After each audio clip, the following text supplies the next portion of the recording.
不是，也没人告诉我这些个漫画家都是师徒关系啊。首先就是荒木老贼，起初主包只知道他懂找找，可万万没想到他还能教出一个画夏日重现的徒弟啊！没错，就是田中信圭。大学毕业后便屁颠找荒木报道了，学了几年后也是继承了荒木严格的作息时间，上午10点工作，一直到晚上9点，中间还午休2个小时，交原稿从来没有迟到过。仕事は亀有チェーン店の会社員で、毎日遅くとも夜8時までには帰宅する。タバコは吸わない。酒はたしなむ程度。夜11時には床につき、必ず8時間は睡眠をとるようにしている。除此之外，田中桑当助手那会儿真的是赶上好时候了。荒木老贼刚好在创作《彪马野狼》，所以他创作的《夏日重现》剧情非常的严谨，伏笔回收的也不错。唯一的缺点可能就是有点难懂嘛。再看尾田老贼，虽然现在的海贼是顶中顶，但早期那也是当助手的命，曾为浪客剑心的作者和月深红打工过。换句话说，海贼王的成功有一部分是受到了浪客剑心的影响。而再往上追，和月深红也是助手出身，师承小田健黑色小本子的作者，而小田健还有一个徒弟，一拳超人的画师村田雄介，完美继承了老师那种极致精细的画风，能把皮衣画得比裸体还性感。私たちに対して失礼だとか思わないの？この野郎。お前ここで何してんの？そんなに気になる？いい気の雑魚なんて連れてきたんだ。さら地にしてあげよう。まあそうでもしないと勝負にならないしね。ああ、はいはい。はあ？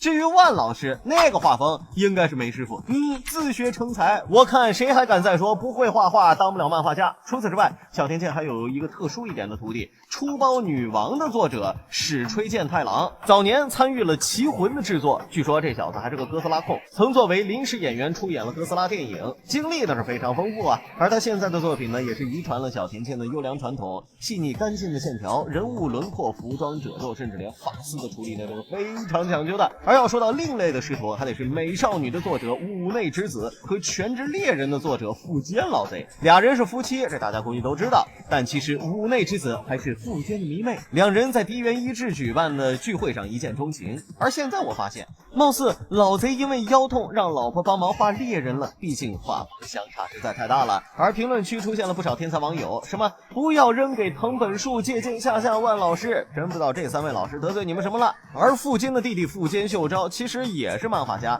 且受了哥哥不少的影响。悠悠白书连载的时候，老贼忙不过来就抓弟弟当助手，而他呢，经常活跃在不可描述的领域。感兴趣的小伙伴自己私下去找吧。至于新一代的漫画家，则有我们的藤本树老师，他的3个助手可是没白跟着树哥混啊。贺来有志画出了地狱乐，远藤达哉画出了间谍过家家，龙幸深则是有胆大党。所以说，日本漫画之所以能诞生出这么多优秀作者，不只是文化底蕴深厚，更有一条看不见的师徒血脉。